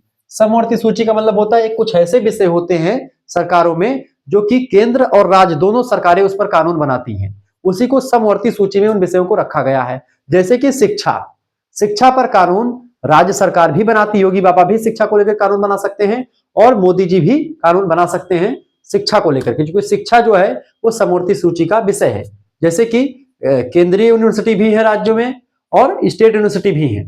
लेकिन क्या होता है कि जब भी समवर्ती सूची में शामिल कोई विषय, किसी एक विषय पर मान लेते हैं कि राज्य सरकार ने कोई कानून बनाया हुआ है और केंद्र सरकार को लगता है कि यह कानून सही नहीं है, तो वही चीज केंद्र सरकार जो होगी उसी मुद्दे पर एक नया कानून बनाएगी, जो कानून लागू होते ही जो राज्य सरकार कानून होगा वो तुरंत भंग हो जाएगा। यानी कि समवर्ती सूची में शामिल विषयों पर जो महत्व मिला है वो केंद्र सरकार के कानून को मिला है, ना कि राज्य सरकार कानून को। जब तक केंद्र सरकार उस पर ध्यान नहीं देता तब तक ठीक है, लेकिन जब केंद्र सरकार आ जाएगा मामले में तो फिर राज्य सरकार वहां पर जो मामला होगा, यानी कि जो नियम कायदे होंगे राज्य सरकार के द्वारा बनाए गए, वो सब नष्ट हो जाएंगे, वो सब बर्बाद हो जाएंगे, और वहां पर केंद्र सरकार। इसीलिए यहाँ पर सारी शक्तियां बटी हुई हैं, फिर भी केंद्र जो है कहीं ना कहीं पे पावरफुल है।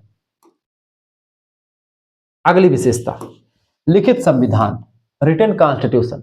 भारत का संविधान एक विस्तृत लिखित दस्तावेज है जो केंद्र और राज्यों के संबंधों को नियंत्रित करता है। बिल्कुल ठीक बात है, ये भी एक विशेषता है भारत के संघवाद की। इसके अलावा संविधान की सर्वोच्चता, supremacy of constitution.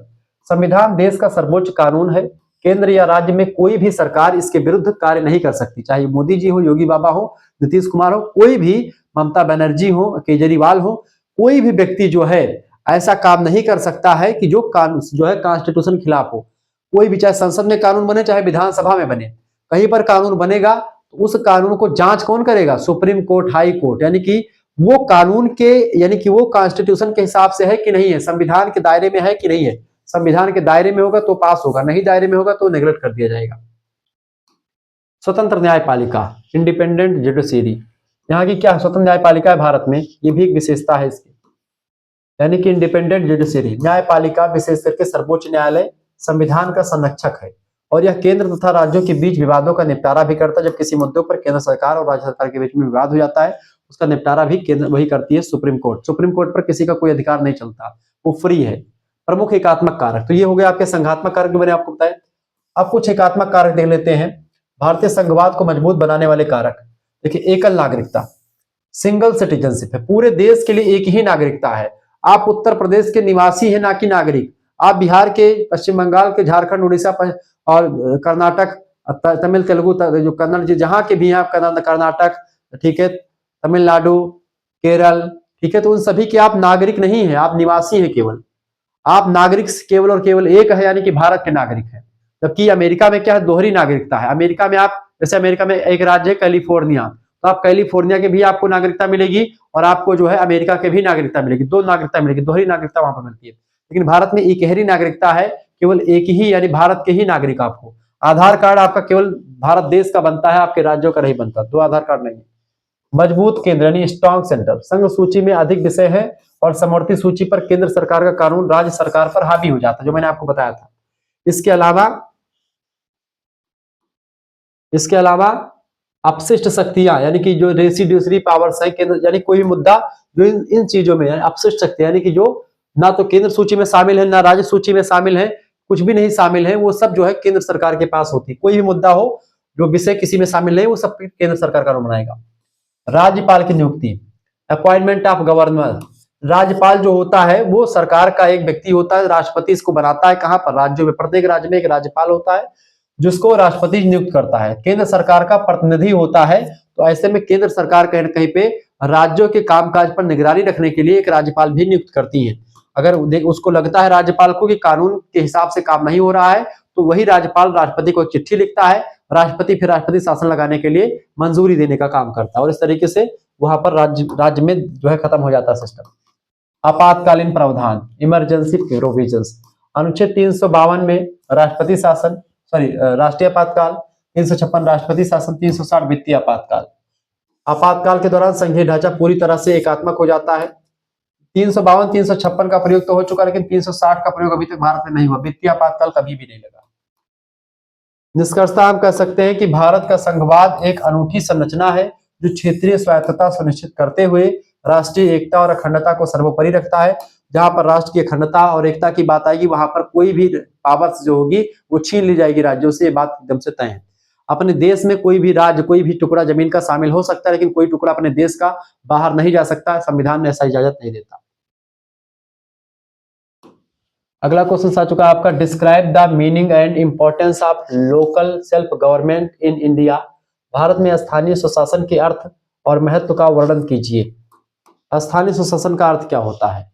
Meaning of local self governance, जैसे कि आपका गांव में प्रधान हो जाए, शहर में पार्षद हो जाए, यही सब चीजें। स्थानीय स्वशासन से तात्पर्य उस शासन व्यवस्था से है जिसमें किसी क्षेत्र, जैसे कि गांव या शहर के निवासियों को अपने चुने हुए प्रतिनिधियों के माध्यम से स्थानीय आवश्यकताओं और समस्याओं को स्वयं हल करने का अधिकार प्राप्त होता है। जैसे गांव में हम सभी लोग मिलकर के गांव का प्रधान नियुक्त करते हैं, और जब हमको कुछ करवाना होता है, जैसे नल मांगना हुआ या सौर ऊर्जा मांगना हुआ, तो हम प्रधान से आकर के कहते हैं। कोई जमीनी विवाद हुआ, कोई नाली बनवानी हुई, सड़क गांव की जो होती छोटी छोटी, उसको बनवाने के लिए हम किसके पास जाते हैं? ग्राम प्रधान के पास जाते हैं कि भैया हमने आपको देख रेख बनाया है, आप हमारा काम करें। यानी सरकार की तरफ से एक प्रधान होता है, एक सेक्रेटरी होता है, और जनता एक प्रधान को चुनती है। दोनों मिलकर के काम करते हैं, उस गांव का विकास करते हैं। ऐसे क्षेत्र स्तर पर आपका ब्लॉक प्रमुख काम करता है। एक छोटे छोटे तबके, छोटे छोटे इलाकों में, छोटे छोटे एरिया में एक व्यक्ति होता है, प्रतिनिधि होता है, जो कि आपकी बातों तक को सरकार की बातों को आप तक पहुंचाता है।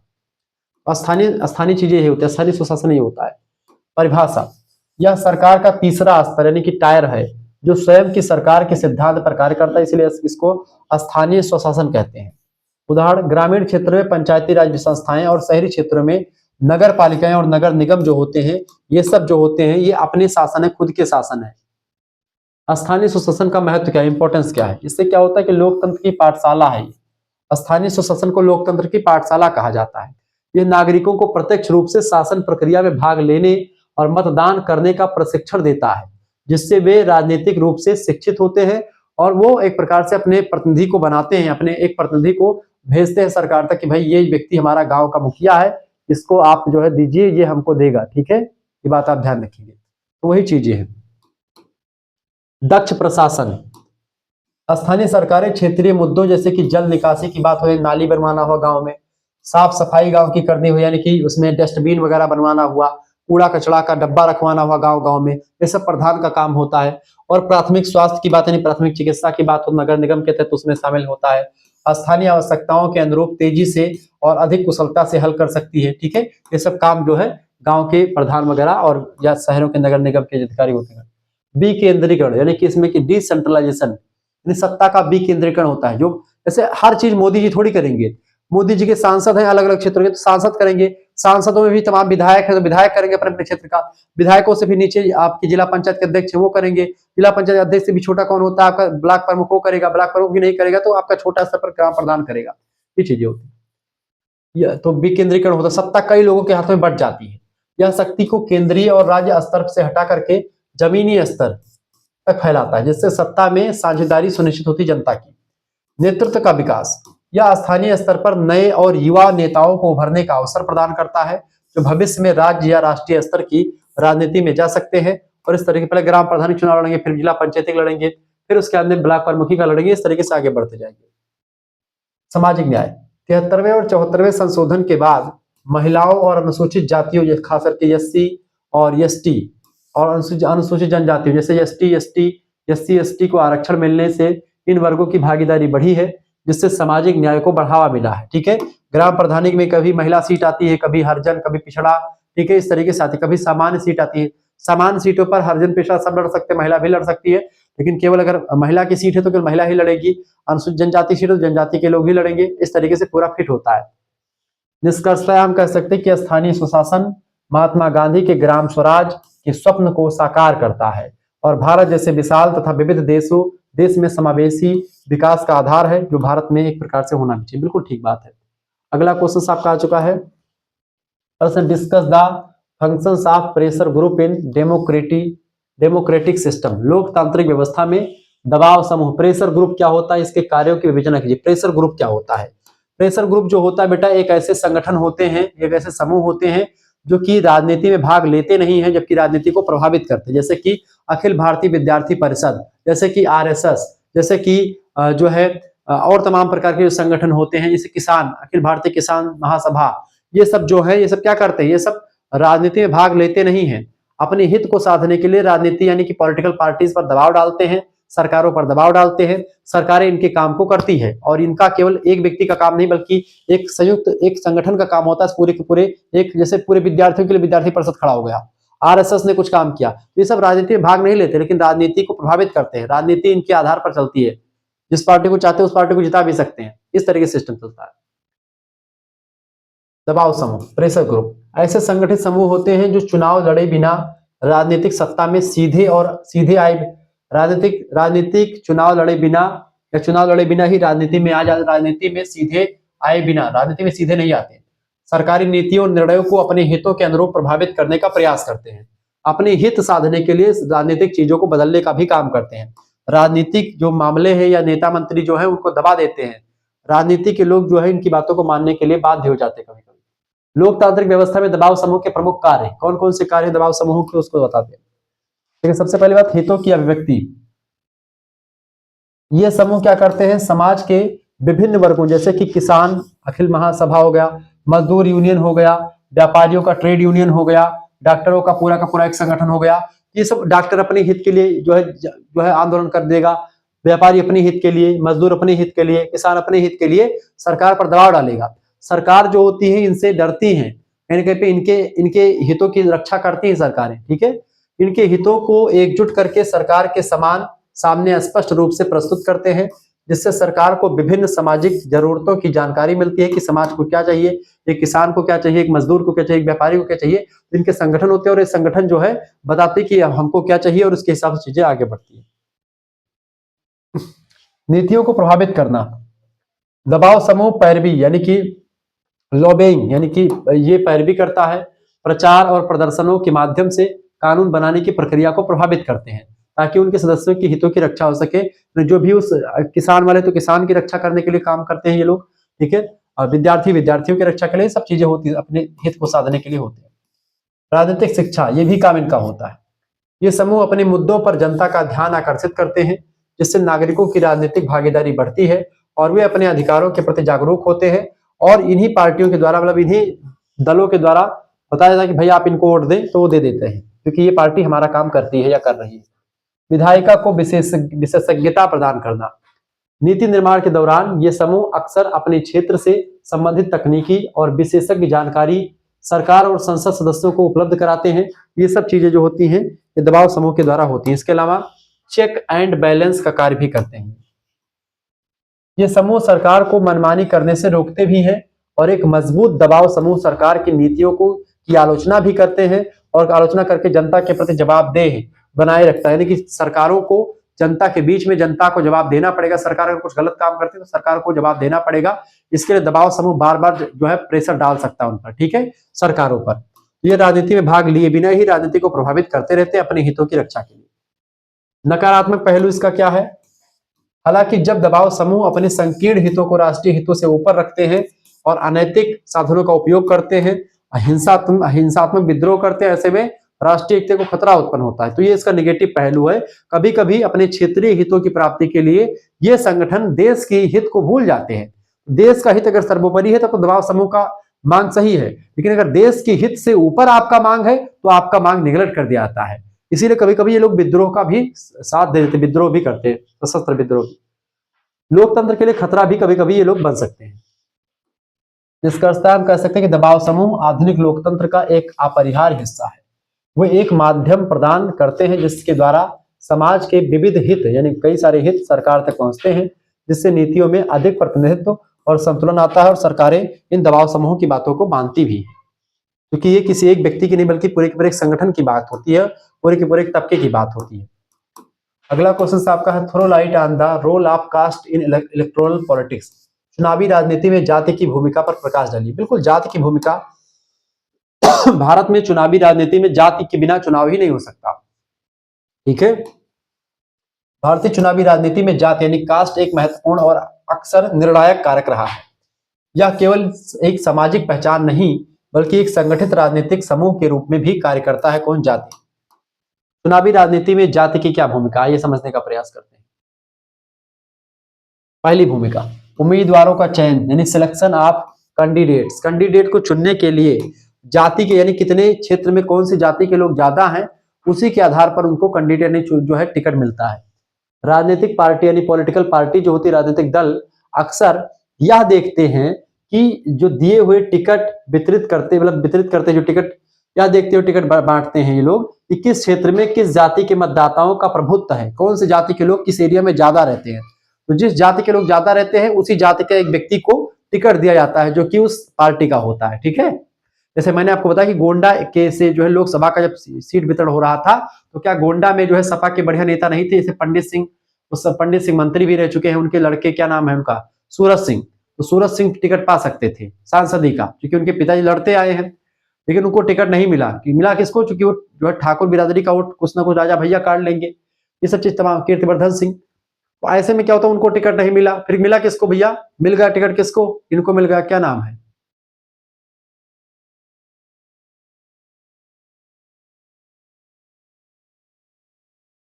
किसको मिल गया था टिकट? श्रेया वर्मा को मिल गया। तो कहीं ना कहीं पे ऐसे मेरे हिसाब की, मैं अपने एरिया की बात बता रहा हूँ, ऐसे ही हर क्षेत्र में होता है। जहां पर भी टिकट दिया जाता है वहां पर जाति को देख करके, कितना जाति का लोग कौन है, उसी के आधार पर उनको टिकट देते हैं। विजयी होने की संभावना बढ़ाने के लिए उस क्षेत्र की प्रमुख जाति के उम्मीदवार को खड़ा किया जाता है, और यही होता है जाति में राजनीति, मतलब राजनीति में जाति का वो, ठीक है, प्रभुत्व। दूसरी बात, मतदान व्यवहार का निर्धारण। बहुत से मतदाता अपने मतदान के फैसले में अपनी जाति के विचारों और आकांक्षाओं से प्रभावित होते हैं। जातिगत लामबंदी से एक समूह विशेष के वोट एक ही उम्मीदवार या पार्टी को मिलते हैं, जिसे वोट बैंक कहा जाता है। जैसे कि यादव जाति का जो वोट होता है वो सपा पार्टी को भी उत्तर प्रदेश में अधिकतर मिल जाता है। जितने भी यादव लोग हैं वो किसको वोट देते हैं? वो सपा को, क्योंकि सपा के जो मुखिया हैं यादव हैं, इसलिए उनको वोट मिलता है। ऐसे ऐसे बहुत सारे लोग जो है वोट बताते हैं। जैसे मुसलमान कोई खड़ा हो गया तो मुसलमान को वोट देगा, ब्राह्मण खड़ा होगा तो ब्राह्मण ब्राह्मण को वोट दे रहा है, क्षत्रिय क्षत्रिय को दे रहा है। तो ये चीज सिस्टम जो है कहीं ना कहीं पे जो है वोट बैंक किसी को कहते हैं। तो ये होता है आपका भैया जाति की भूमिका राजनीति में। इसके अलावा जातिगत गठजोड़, कास्ट कोलिशन, चुनावों के दौरान पार्टियां विभिन्न जातियों, उपजातियों और समुदायों के बीच रणनीतिक गठजोड़ बनाने का प्रयास करती हैं ताकि एक व्यापक चुनावी आधार तैयार किया जा सके और जातियों को मिला, कुछ जातियों को जैसे कि ओबीसी का पूरा मिला लिया जाए या पूरा एसटी एससी कैटेगरी को मिला करके या पूरे सवर्ण समाज को मिला करके, इस तरीके से सिस्टम करके एक गठजोड़ करके एक प्रकार से भी वोट लेते हैं लोग। जाति मतलब राजनीति, अगर राजनीतिक पार्टियां ही चाहे जाति खत्म हो सकती है, लेकिन यही जाति को उकसाती है जातियों को और आगे चीजों को बढ़ती। हितों का प्रतिनिधित्व, जातीय समूह अपनी सामाजिक और आर्थिक मांगों को मनवाने के लिए राजनीतिक दलों यानी पॉलिटिकल पार्टीज पर दबाव डालते हैं। आरक्षण और जातीय समूह क्या करते हैं, दबाव डालते हैं। आरक्षण और कल्याणकारी योजनाओं की मांग अक्सर इसी जातिगत राजनीति का परिणाम होती है, जिसको लेकर के आए दिन इस पर मुद्दे उठते रहते हैं और झगड़ा लड़ाई होते रहते हैं। आलोचना इसकी क्या होती है, देखिए जाति की भूमिका भारतीय लोकतंत्र में योग्यता यानी कि मेरिट और राष्ट्रीय हितों को पीछे धकेल देती है, जिससे राजनीति में सांप्रदायिकता और संकीर्णता को बढ़ावा मिलता है। ये बिल्कुल अच्छा नहीं है भारतीय राजनीति के लिए, ये बात ध्यान रखेंगे।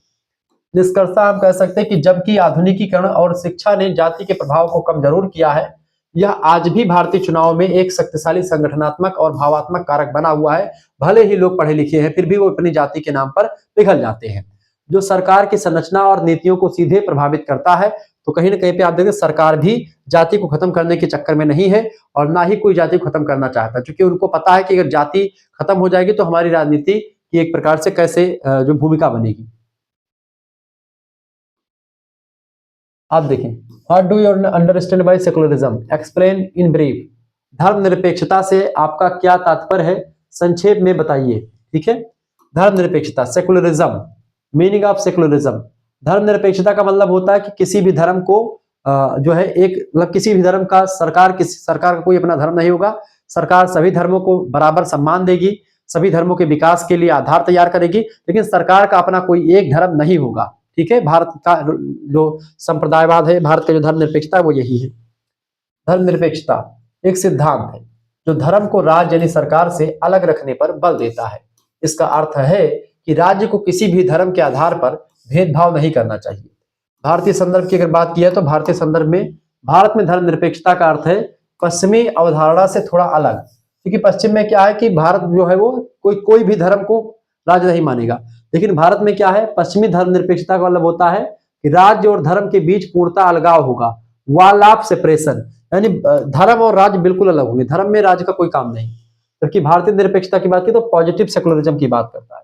यह अलगाव के बजाय सभी धर्मों के प्रति समान सम्मान, सर्वधर्म समभाव की बात करता है। ठीक है, सर्वधर्म समभाव की बात करता है भारतीय धर्मनिरपेक्षता। यहाँ पर किसी भी धर्म की बुराई नहीं की जाती, किसी भी धर्म की बड़ाई नहीं, बल्कि सभी धर्मों को समान सम्मान दिया जाता है। राज्य का कोई आधिकारिक धर्म नहीं होगा, सभी धर्म का सम्मान किया जाएगा, सभी धर्म को बढ़ने के अवसर दिए जाएंगे। यही सब है भारतीय धर्मनिरपेक्षता। राज्य सभी धर्मों के साथ समान दूरी बनाए रखता है और आवश्यकता के अनुसार सामाजिक सुधारों के लिए धार्मिक मामलों में हस्तक्षेप भी करता है। धर्म में जो अगर बुराइयां आती है, धर्म की बुराइयों को हटाता भी है सरकार। उदाहरण के लिए हिंदू विवाह अधिनियम 1954-55 में आया उसको, इसके अलावा जो मुसलमानों में तलाक वाला अधिनियम आया था वो, ये धर्म में हस्तक्षेप करके धर्म की बुराइयों को हटाने का काम भी करता है। इसका महत्व क्या है भारत में, देखिए, समानता का अधिकार, यह सभी नागरिकों को धर्म की स्वतंत्रता प्रदान करता है। भारतीय संविधान का अनुच्छेद 25 से अनुच्छेद 28 ये बात कहता है कि सभी को धर्म का स्वतंत्रता का अधिकार है। कोई भी व्यक्ति धर्म मान सकता है, कोई भी धर्म मान सकता है, अपने धर्म का प्रचार प्रसार कर सकता है, अपने धर्म का संगठन बना सकता है। तो और धर्म के आधार पर किसी भी तरह का भेदभाव किसी व्यक्ति में नहीं किया जाएगा, ये भारतीय संविधान आपको छूट देता है। यही है आपका धर्मनिरपेक्षता। राष्ट्रीय एकता, भारत जैसे बहुधार्मिक समाज में धर्मनिरपेक्षता विभिन्न धार्मिक समुदायों के बीच सद्भाव का काम करती है, सहिष्णुता और आपसी विश्वास बनाए रखने के लिए एक महत्वपूर्ण भूमिका है। सामाजिक न्याय, धर्मनिरपेक्षता से क्या होता है, सामाजिक न्याय मिलता है। यह धर्म के नाम पर होने वाले सामाजिक कुरीतियों को दूर करने में सरकार को सक्षम बनाता है और सरकार सभी धर्मों को बराबर दृष्टिकोण से देखती, सभी का विकास करती, सभी में बुराइयों को खत्म करती है। निष्कर्षतः हम कह सकते हैं कि धर्मनिरपेक्षता भारतीय संविधान की एक मूल विशेषता है, यानी बेसिक फीचर है, जिसे 42वें संविधान संशोधन 1976 में प्रस्तावना में धर्मनिरपेक्षता शब्द को जोड़ा गया था। यह भारत की विविधता को स्वीकार करते हुए राष्ट्र को एक सूत्र में बांधने का एक संवैधानिक दर्शन है। ये बात आप देखो, भारतीय प्रस्तावना में कब शामिल किया गया था धर्मनिरपेक्षता को? 1942 में शामिल किया गया है। अगला क्वेश्चन आपकी स्क्रीन पर आ चुका है, 8वां नंबर प्रश्न आप देखेंगे। What is the meaning of defection? Describe the cases of political defection in India. दल बदल का क्या अर्थ है और भारत में इसका एक प्रकार से क्या वो है, ठीक है, भारतीय संदर्भ में इसके बारे में बताने का प्रयास करेंगे।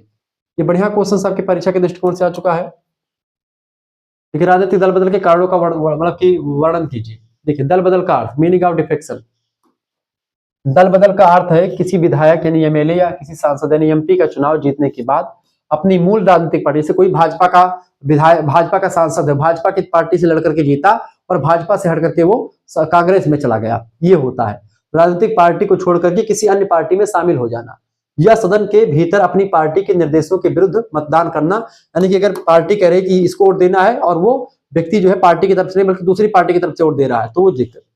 मुख्यतया कुख्यात काल 1967 के बाद यह आया राम की घटना के रूप में कुख्यात हुआ, जिसमें राजनीतिक अस्थिरता को जन्म दिया। यानी कि एक पार्टी का जीतते थे, वो पार्टी का समर्थन कर दिया, वो विधायक बन गया, मतलब कि वो सरकार हो गई, फिर वो सरकार भंग हो गई, ये आ गई। तब जिस पार्टी में व्यक्ति जो मन रहा होता था जा रहा था। भारत में दल बदल के प्रमुख कारण क्या थे? देखिए, व्यक्तिगत लाभ और पद की लालसा, यह दल बदल का सबसे बड़ा कारण है। विधायक या सांसद मंत्री पद पाने के लिए अलग अलग पार्टी में जाकर के शामिल हो जाते हैं। लाभप्रद निगमों के अध्यक्ष पद या वित्तीय लाभ की पेशकश के बदले अपनी पार्टी छोड़ देते हैं और वहां पर जाते हैं कि हम तुमको मंत्री बना देंगे, तुम हमारे पक्ष में आ जाओ। ऐसे बहुत सारे लाभ मिलते हैं।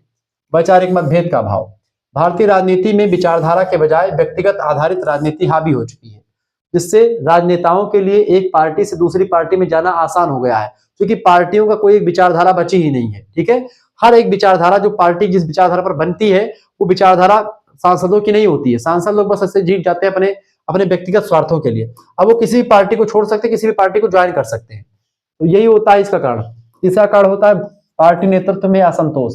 यदि किसी सदस्य को उसकी पार्टी में उचित महत्व उसको नहीं दिया, उचित पद उसको नहीं मिलता जो उसको पद चाहिए, या टिकट उसको नहीं मिलता है, तो वह असंतुष्ट होकर के दूसरे पार्टी में शामिल हो सकता है, दल बदल कर सकता है। ठीक है, आंतरिक लोकतंत्र का अभाव, राजनीतिक दलों के भीतर लोकतंत्र की कमी की वजह से नेता अपनी राय व्यक्त नहीं कर पाते और वैकल्पिक रूप से दल बदल को चुनते हैं और इस तरीके से आप देखते हैं वो चीजें हो जाती हैं, तो दल बदल लोग कर लेते हैं। दल बदल विरोधी कानून की तमाम सारी कमियां हैं। ठीक है, 52वें संविधान संशोधन 1985 और 91वें संविधान संशोधन 2003 के बावजूद कानून में कुछ कमियां हैं, जैसे कि एक पूरे समूह के विलय, मर्जर की अनुमति होना, जिसका फायदा उठाया जाता है और एक जो है पूरा का पूरा जो है जाकर के पूरा जो है पार्टी दूसरी पार्टी में मिल जाती है। निष्कर्षतः दल बदल ने भारतीय लोकतंत्र की नैतिकता को कमजोर किया है और राजनीतिक अस्थिरता को बढ़ाया है, जिसके कारण 1985 में दल बदल विरोधी कानून यानी एंटी डिफेक्शन लॉ लाया गया। इस तरीके से आप तमाम चीजों को समझ रहे हैं, बाकी चीजों को हम चर्चा करते रहेंगे। ये सारा प्रश्न आपकी परीक्षा की दृष्टि से बहुत महत्वपूर्ण है। हम जो है और भी वीडियोस आती रहेगी। ये आपका क्लास इतने में कंप्लीट हो गया, इसका सभी का पीडीएफ मिल जाएगा। तो पीडीएफ प्राप्त करने के लिए तुरंत एसएमएस करें व्हाट्सएप पर, ये सारा पीडीएफ आपको मिल जाएगा। मात्र 100 रुपए फीस आप जमा कर दीजिए, पीडीएफ आपके लिए सभी सब्जेक्ट का मिल जाएगा। ठीक है, 9984099139 इस नंबर पर आप व्हाट्सएप पर एसएमएस कर दीजिएगा, तुरंत एसएमएस कीजिएगा, तुरंत आपके पास नोट्स भेज दिया जाएगा। 100 रुपए फीस लगेगी। इस नंबर पर व्हाट्सएप पर अपना नाम, अपनी यूनिवर्सिटी का नाम, अपने सब्जेक्ट के नेम और आपके सेमेस्टर में अपने सेमेस्टर का नाम लिख करके भेज दीजिएगा। थर्ड सेमेस्टर में आप है तो 100 रुपए फीस आपके लिए लगेगी। ठीक है, जैसे आप इतना लिख करके भेजेंगे व्हाट्सएप पर आपके पास एक क्यूआर कोड यानी स्कैनर भेजा जाएगा, उसी स्कैनर पर आपको 100 रुपए फीस जमा कर देने होंगे। ठीक है, बिना फीस के नहीं जोड़ा जाएगा, ये बात ध्यान रखेंगे। तो 100 रुपए फीस आप जमा करेंगे, वो आपको व्हाट्सएप ग्रुप से जोड़ा जाएगा और आपको वहां पर सभी सब्जेक्ट का पीडीएफ नोट्स मिलेगा। केवल पॉलिटिकल साइंस का नहीं बल्कि आपका geography, polity, Hindi, history, Sanskrit सभी सब्जेक्ट का आपको नोट्स मिलेगा, पीडीएफ नोट्स मिलेगा। लाइव क्लास वाले ग्रुप से आपको जोड़ा जाएगा, सब कुछ आपको मिलेगा। परीक्षा के दृष्टिकोण से जो महत्वपूर्ण पेपर में आने वाला क्वेश्चन होगा उसका मिल जाएगा। ये पूरा का पूरा आपको जो पीडीएफ आपके पीछे चला है, ये सारा पीडीएफ आपको मिल जाएगा मात्र इसी 100 रुपए फीस में। अगर आप चाहते हैं कि हम थर्ड सेमेस्टर गुरुजी और फोर्थ सेमेस्टर एक साथ जोड़ेंगे तो क्या हमारी फीस कम हो जाएगी? बिल्कुल, आपके लिए अभी के लिए ऑफर चल रहा है कि 150 रुपए फीस में आपका थर्ड सेमेस्टर पूरा और पूरा फोर्थ सेमेस्टर 6 महीने की क्लास भी इंक्लूड रहेगी सभी सब्जेक्ट की। 150 रुपए में थर्ड सेमेस्टर और पूरा फोर्थ सेमेस्टर आपकी पूरी पढ़ाई होगी मात्र 150 रुपए में। जिन बच्चों को जुड़ना है तो जुड़ सकते हैं। तो मेरे हिसाब से सभी बच्चों को यही वाला कोर्स ज्वाइन करना चाहिए। ठीक है, स्कैनर होगा तो स्कैनर पर आप किसी दूसरे की फीस जमा कर सकते हैं, आप किसी दूसरे से भी फीस जमा करवा सकते हैं। ऐसा नहीं, खुद ही जमा करें।